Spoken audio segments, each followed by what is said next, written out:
booth downstairs, we got a letter between Superman and Connor. So do you and Superman have a relationship this season, and what's that like? Short answer, yes. We have an interaction. We have a relationship. One of the very exciting things about this season of Titans is that Connor is, in a very real sense, introduced to his parents for the very first time, because up until this point, it's kind of been just all hearsay, right? It's been what other people have told him about Superman, what other people have told him about Lex, and he's had to kind of coalesce those ideas into an interpretation of who his fathers are, and is this behavior more like what Superman would do, or is this more what Lex would do? Should I be doing one or the other? Now he actually gets to meet, without spoiling, he gets to kind of really wrestle with those ideas in a real sense of meeting those people, for want of a better term. But I can say that he does meet Lex Luthor. We have a Lex Luthor in this season. As you say, there's a letter from Superman, so we do know there's correspondence. That's no spoiler. But yeah, without giving too much away, it does play a big role in the season and for Connor. Connor seemed like he took the loss of Hawk really hard. Is that still weighing on him in this new season? Yeah, I think that the various experiences of season 2 and 3 all kind of are all formative in their own ways for who Connor is now. And you see the influence of those things. You see the influence of Hawk's death and his inability to save Hawk. And he does definitely, there is guilt associated with that. And you see the influence of Blackfire and what he learned from the relationship with her, and who he kind of became as a person as a result of that relationship and that heartbreak. And by the same token, by the end of season 4, he, as a person, he's just so wildly different to who he was at the beginning of season 4, just due to that arc and that development. And he absolutely goes through it this season. So much happens to him this season that you couldn't even expect a person to be unaffected by that. You couldn't expect him to be the same as he was. So yeah, there is that. That's one instance of Hawk's death, definitely. But it's a combination of things as well. Yeah. Just following up on that and the journey you mentioned going through this whole season, what has that been like just as an actor, being able to dive deeper into these backstories and really get into this massive origin that he has that we haven't really just scratched the surface of? Yes, it's juicy, man. It's lovely. We get to kind of get right in there and really wrestle and deal and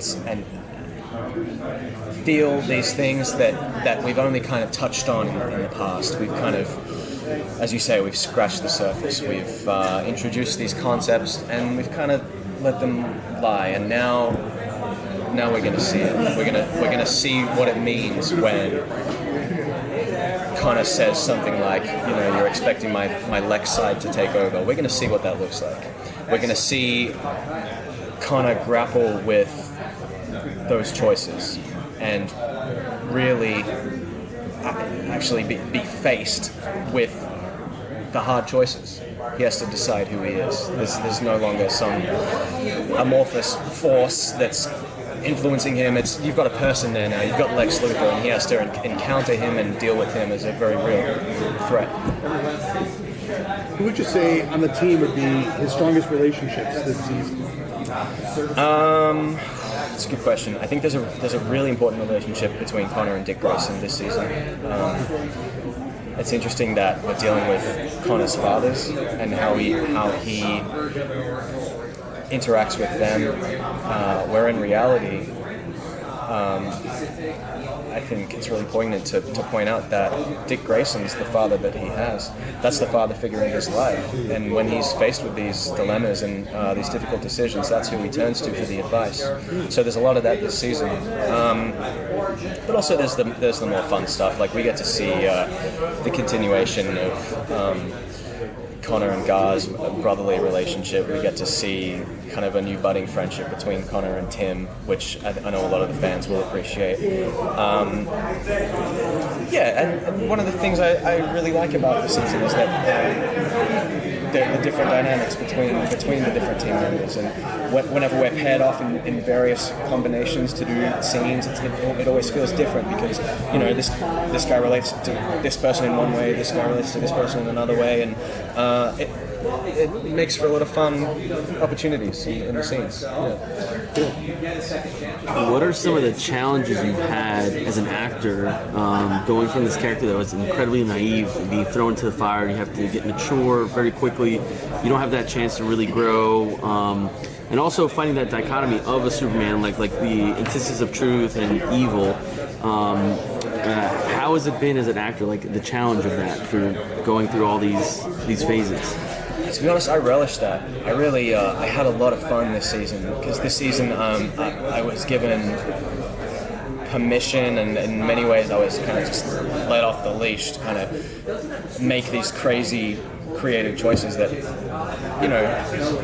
previously on the show I haven't been able to, but also generally speaking as an actor in any role, it's very rare that you get the opportunity to show that much kind of range within one character in terms of personality traits, and that's unique to Connor, and it's not something that we shy away from. It's not something that I shy away from or am hesitant about. It's something that I relish and enjoy, and I think season 4 for me was the most fun I've had as an actor, particularly in this role. It's the most fun I've had doing a Titan season for that reason.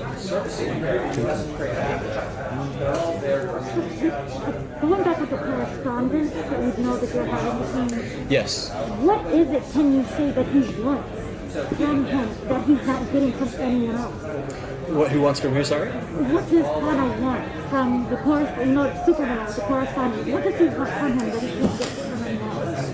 Well, this is the guy that he's spent his whole, admittedly short, but his whole life looking up to. This is the guy that everybody has told him he needs to be more like. This is the guy that everyone's told him you need to live up to this legacy, this infallible superhero, the symbol of hope all around the world. This is the ultimate superhero. You have to be like him. So where does that leave you? Any mistake you make, case in point, when Hawk dies, Superman wouldn't have let Hawk die. Superman would have saved him.